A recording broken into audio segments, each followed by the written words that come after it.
নমস্কাৰ আৰু আজি মোৰ ভিডিঅ'টো কিহৰ ওপৰত কৰিম আপোনালোকে হয়তো গমেই পাইছে থাম্বনেইলখন দেখি।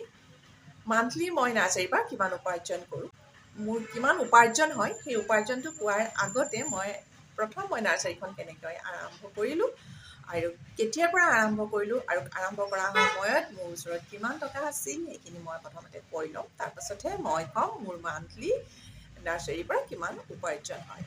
প্ৰথম মই নাৰ্চাৰীখন আৰম্ভ কৰিছিলোঁ 2008 বুলি ক'ব পাৰি, কিন্তু অফিচিয়েল হিচাপে মই বেনাৰ চেনাৰ লগাইছিলোঁ 2010ত।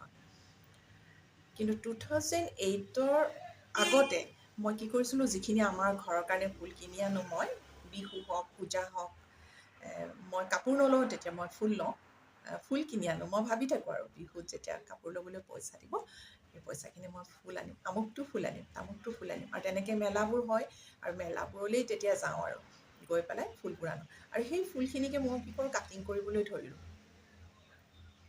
এনেই আৰু কাটিং কৰি বহাই থাকোঁ, বহাই কেইবাটাও টাব হয়গৈ একেটা প্ৰজাতিৰে। তাৰপিছত কেতিয়াবা ফুলবোৰ ফুলি থকা দেখি মানুহ আহি পেলাই কয়, নাৰ্চাৰী নেকি, বিক্ৰী কৰিব নেকি, তেনেকৈ কয়।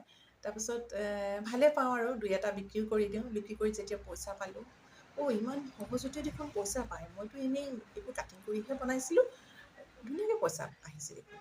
তেতিয়া ভাবিলোঁ নাই, নাৰ্চাৰী এখনে খুলি দিওঁ, মানুহবোৰ যেতিয়া আহেই ফুল বিচাৰি, অসুবিধা নহ'ব, তেনেকৈ ভাবিলোঁ আৰু দেই। ভবাৰ পাছত লাহে লাহে তেতিয়া আৰু মনটো বাঢ়ি গ'ল মই ঘৰৰ কামখিনি খুব সোনকালে কৰিলোঁ। কৰাৰ পাছত 2 ঘণ্টা ৰাতিপুৱা কৰোঁ, 2 ঘণ্টা পিছবেলা কৰোঁ নাৰ্চাৰীখন।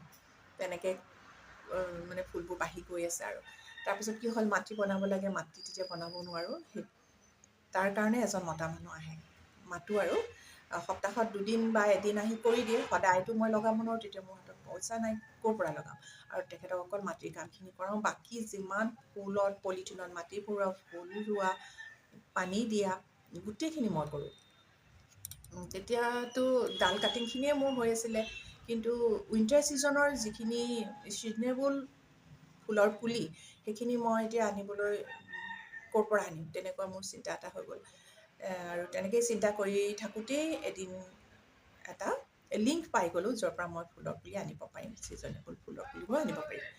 আৰু তেতিয়া মই কিমান টকাৰ ছিজন ফুলৰ পুলি আনিছিলোঁ কম এতিয়া আপোনালোকক। মই অকল 5000 ৰুপিজ আছিলে মোৰ হাতত। মানে আগতীয়াকৈ এইবিলাক যে কাটিং কৰি বহাই আছিলোঁ ফুলবোৰ, সেই ফুলবোৰৰ পৰা মানে সেইবোৰৰ বিক্ৰীয়ে মোৰ পইচা গোট খাই আছিলে হাতত 5000।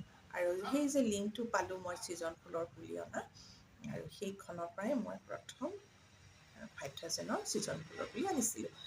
আৰু তাৰ আগতে মই আনিছিলোঁ লোকেল নাৰ্চাৰীবোৰৰ পৰা, কিন্তু তেতিয়া অলপ দামটো বেছি লয় তেখেতসকলে। মই আকৌ ইয়াত বিকিব নোৱাৰোঁ, পুলিটো আনি ডাঙৰ কৰি বিকিবলগীয়া হয়, তেনেকৈ মোৰ প্ৰফিটটো বেছি নাছিলে। কিন্তু তেনেকেই মই এজন মানুহক লগ পাই গ'লোঁ, তেতিয়া মই বাহিৰৰ পৰা আনিব পৰা হ'লোঁ। মানে প্ৰথম সেই 5000 আনিছিলোঁ।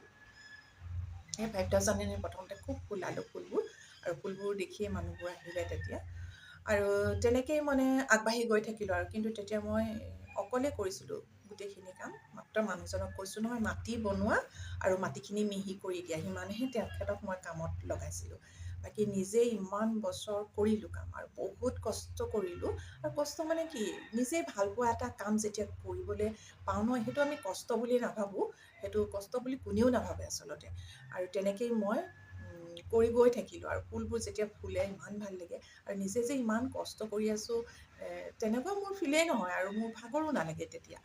কৰিয়ে থাকিব পাৰোঁ। আৰু নাৰ্চাৰীৰ ভিতৰত সোমালে ঘৰৰ ভিতৰত আহি কামবোৰ কৰিবলৈকে মোৰ মানে কিবা আমনিহে লাগে, বাহিৰৰ কামখিনিয়ে মোৰ ভাল লাগে। তেনেকৈ মই ফুলৰ প্ৰতি মোৰ ইমানেই মৰম বা ভালপোৱা মানে বাঢ়ি আহিল, আৰু ক্ৰমান্বয়ে মই নাৰ্চাৰীখন ডাঙৰ কৰিবলৈ বিচাৰিলোঁ মনতে। আৰু তেনেকেই মই কৰোঁতে এতিয়া 15 বছৰ হ'ল। 15 বছৰত 5 বছৰ মানৰ পৰাই মোৰ নাৰ্চাৰীখন অকণ ষ্টাব্লিছ হ'বলৈ ধৰিলে, কাষ্টমাৰ বাঢ়িবলৈ ধৰিলে, মোৰ হাতলৈ পইচা আহিবলৈ ধৰিলে। আৰু তেতিয়াই মই কাম কৰা মানুহ ল'ব পৰা হ'লোঁ। আৰু লগতে মই কৰি থাকোঁ, কাম কৰা মানুহে কৰিলেও মোৰ মানে কৰি থাকিহে নিজে শান্তি পাওঁ। এতিয়া মই 4জন মানুহ ৰাখিছোঁ, 2জন মতা মানুহ, 2গৰাকী মাইকী মানুহ। প্ৰয়োজন সাপেক্ষে কেতিয়াবা 6জনো হয়, কেতিয়াবা 5জনো হয়, কিন্তু মোৰ ৰেগুলাৰ থাকে 4জন আৰু সেই 4জনক মই মান্থলি 28,000 টকা মান্থলি তাহাঁতক পে'মেণ্ট কৰিব লাগে। কেতিয়াবা 30,000 ওপৰতো মই পে'মেণ্ট কৰিব লগা হয়, কাৰণ 5জন লগাওঁ, কেতিয়াবা 6জন লগাওঁ। আৰু সেইকাৰণে মই এতিয়া আপোনালোকক কৈছোঁ, ভাল পোৱা এটা কাম যিমান বাধা নহওক কৰি যাব পাৰি, যিমান কষ্ট নহওক কৰি যাব পাৰি। এটা মন থাকিব লাগিব, আগ্ৰহ থাকিব লাগিব, ধৈৰ্য থাকিব লাগিব, নিশ্চয় আগবাঢ়ি যাব পাৰি। আৰু এতিয়া মোৰ উপাৰ্জনৰ কথালৈ আহোঁ। মোৰ উপাৰ্জন এমাউণ্টটো মই কৈ নিদিওঁ, আপোনালোকক এনেই মই বুজাই দিম যে এজন কলেজৰ প্ৰফেচৰে যিমান মান্থলি তেখেতসকলৰ চেলাৰী মই সিমানেই পাওঁ। আৰু তাতে মই 4জন মানুহক চলাই আছোঁ, আৰু বাকী নিজৰ যিখিনি প্ৰয়োজনীয় সেইখিনি মই নিজৰ কাৰণে খৰচ কৰিব পাৰোঁ।